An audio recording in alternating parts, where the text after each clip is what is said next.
Hello students, welcome to the channel the H classes. अगर आप मेरे चैनल पर नए आए हैं तो मेरे चैनल को सब्सक्राइब कर लें और बेल आइकन को प्रेस कर लें ताकि मेरे चैनल के नोटिफिकेशंस आपको मिलते रहे। So today we are going to start the chapter number 4 of class 6 history in the earliest cities.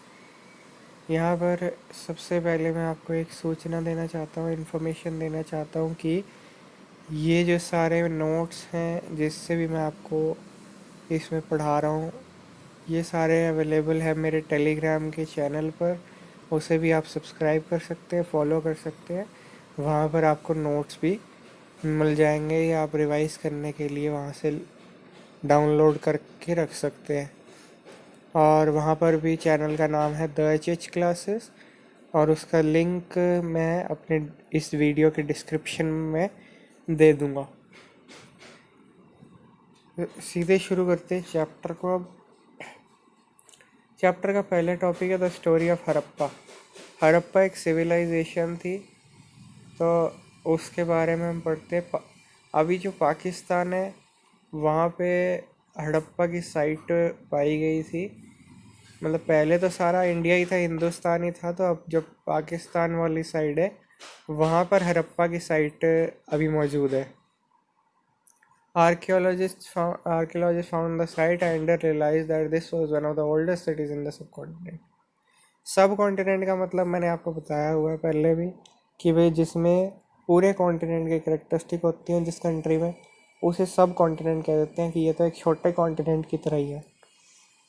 तो आर्कियोलॉजिस्ट ने इस साइट को फाइंड आउट जब किया तो उनको लगा कि ये तो एक one of the oldest cities है पूरे सब कॉन्टिनेंट की, इंडिया की, क्योंकि तब तो पूरा था, पाकिस्तान भी इसी में था।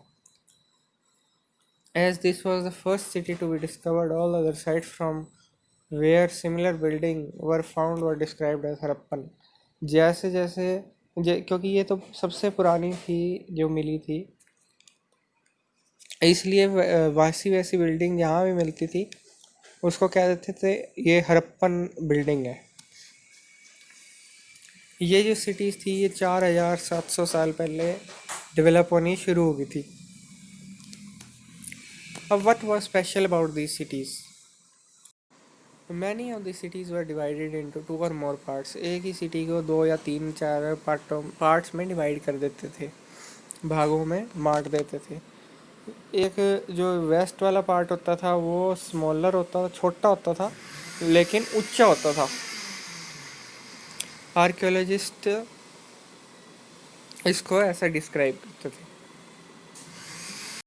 Generally the part two the east was larger but lower, this is called the lower town. तो जो ईस्ट में होता था वो बड़ा होता था लेकिन थोड़ा ढलान में होता था, नीचे की तरफ होता था, उसको लोअर टाउन कह देते थे। और दूसरे वाले को अपर टाउन कह देते थे या higher town. So the bricks were so well baked, मतलब कि जो ईंटें थी वो इतनी अच्छे से पकी हुई होती थी भट्टे में कि वो हजारों हजारों साल तक वैसी की वैसी रहती थी। जो ईंटें होती थी उनको इंटरलॉक कर दिया जाता था एक दूसरे के अंदर, लॉकिंग बिल्कुल पैटर्न होता था एक, कि वो हिलती नहीं थी, बिल्कुल लॉक हो जाती थी आपस में। तो उससे जो है दीवारें बहुत स्ट्रॉन्ग बनती थी। कुछ सिटीज़ में स्पेशल बिल्डिंग बनती थी सिटाडल के ऊपर, जैसे कि मोहनजोदाड़ो में भी एक स्पेशल टैंक बना था, उसका नाम था ग्रेट बाथ। वो भी ऐसे एक एरिया में बना हुआ था, वो ब्रिक्स से लिंक्ड था, प्लास्टर से उसकी कोटिंग हुई थी और वाटर टाइट था। वाटर टाइट उसकी लेयर थी नेचुरल तार की। There were steps leading down to it from two sides where there were rooms on all sides. वहाँ पर स्टेप्स होते थे जो दोनों साइड से नीचे की तरफ आते थे और वहाँ पर रूम्स ही रूम्स होते थे नीचे। बाकी जो सिटीज़ थी जैसे कि कालीबंगन और लोथल, उनके अंदर फायर ऑल्टर्स होते थे जहाँ पर सेक्रीफाइसेस दे दिए जाते थे, जैसे कि कुर्बानियाँ दी जाती थी वहाँ पर। तो वहाँ पर फायर ऑल्टर्स होते थे। और कुछ सिटीज़ थी जैसे कि मोहनजोदारो, हड़प्पा, लोथल, वहाँ पर बहुत बड़े बड़े स्टोर हाउसेस होते थे। फिर आता है हाउसेस, ड्रेन्स एंड स्ट्रीट्स, कि घरों, नालों और गलियों के बारे में क्या क्या था। हाउसेस वर ईदर 1 और 2 स्टोरीज हाई। जो हाउसेस होते थे, घर होते थे, उनकी वो 1 मंजिली होते थे या फिर 2 मंजिली होते थे, जिसमें जो रूम्स होते थे वो एक कोर्टयार्ड के अराउंड बनते थे। जो बहुत सारे हाउसेस होते थे, मोस्ट ऑफ द हाउसेस, उसमें बेदिंग एरिया सेपरेट होता था, नहाने का जो वो एरिया होता था वो बिल्कुल सेपरेट होता था।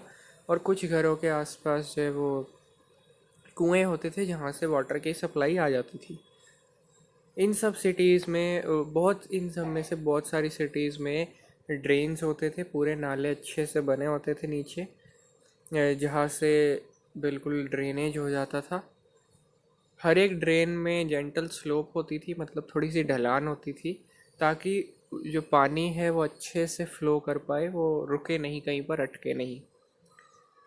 ड्रेन्स को कवर कर दिया जाता था, इसलिए इंस्पेक्शन होल्स बनाए दिए जाते थे जहाँ से उनको क्लीन कर लिया जाता था। जैसे कि आप देखते भी होंगे अपने घर के अंदर, आजकल तो वैसे बहुत ही कम है, कई बार पहले होता था वेड़े में एक बिल्कुल लोहे का ढक्कन सा बना दिया जाता था, बना होता था हर एक घर में।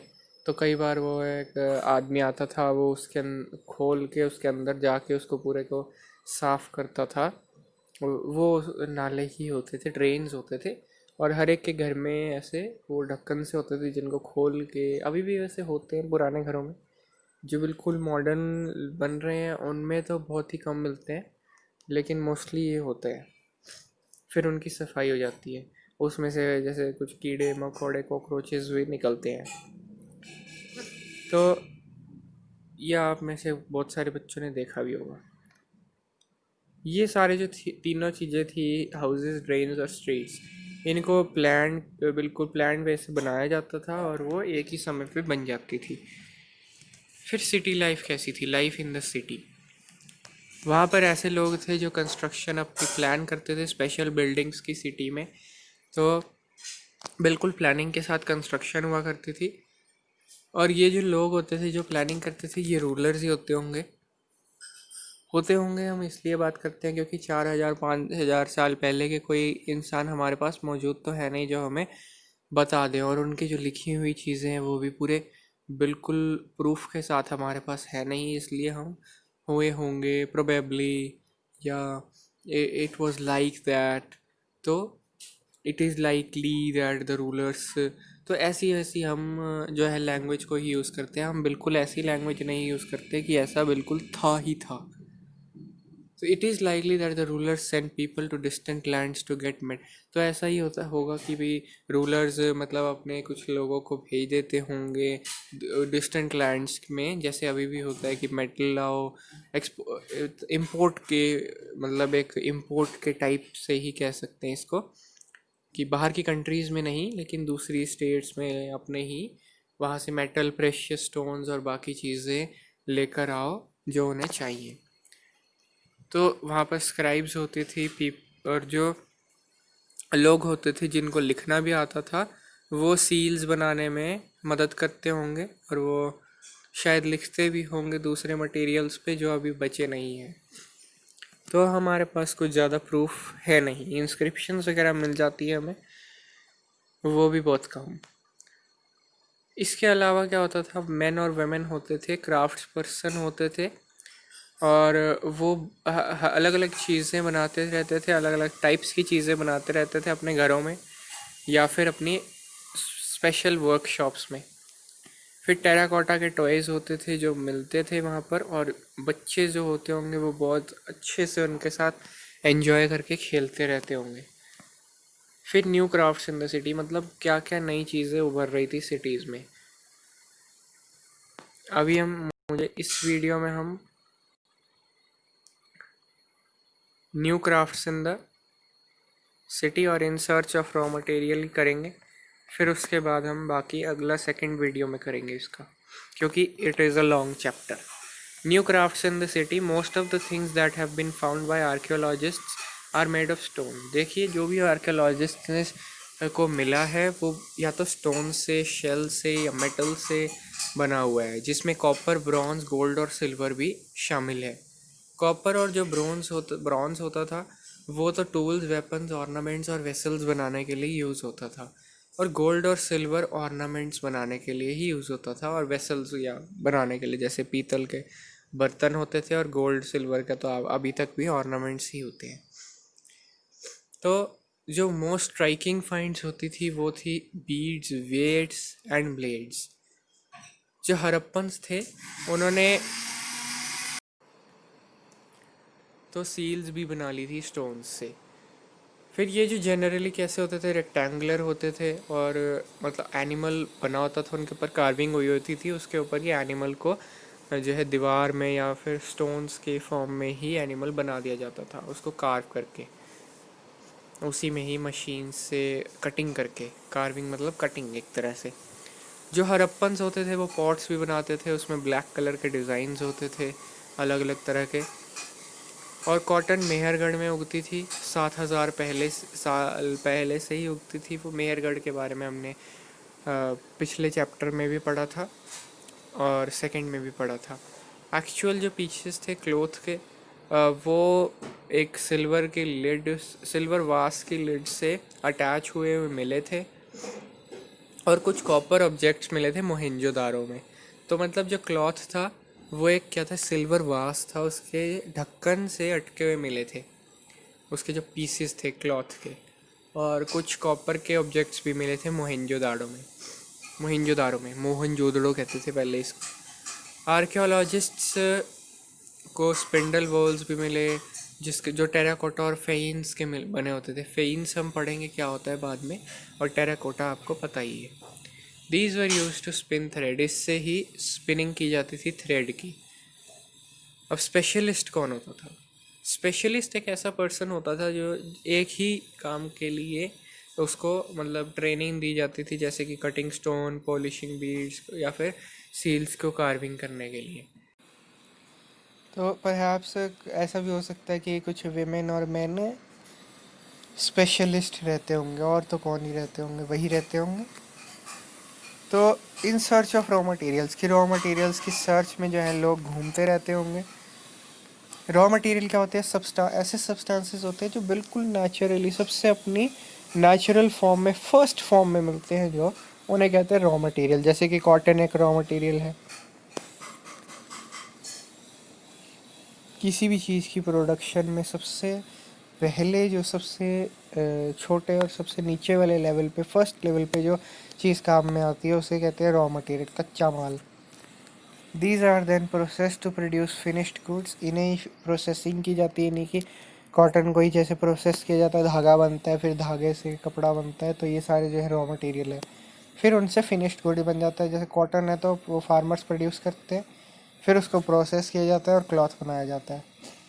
कुछ रॉ मटेरियल क्या होते हैं, वो copper, tin, gold, silver, precious stone भी हो सकते हैं। उससे बर्तन भी बन सकते हैं, ऑर्नामेंट्स भी बन सकते हैं, या फिर टूल्स भी बन सकते हैं।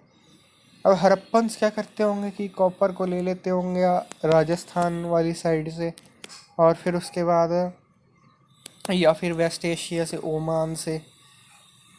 तो ये हमें बता दिया कहाँ से लेते होंगे। फिर टिन है, टिन कहाँ से लेते होंगे? वो कॉपर के साथ मिक्स कर लेते होंगे और ब्रॉन्ज बनाते होंगे। ब्रॉन्ज क्या होता है? कॉपर और टिन को जब मिक्स कर लेते हैं तो ब्रॉन्ज बन जाता है।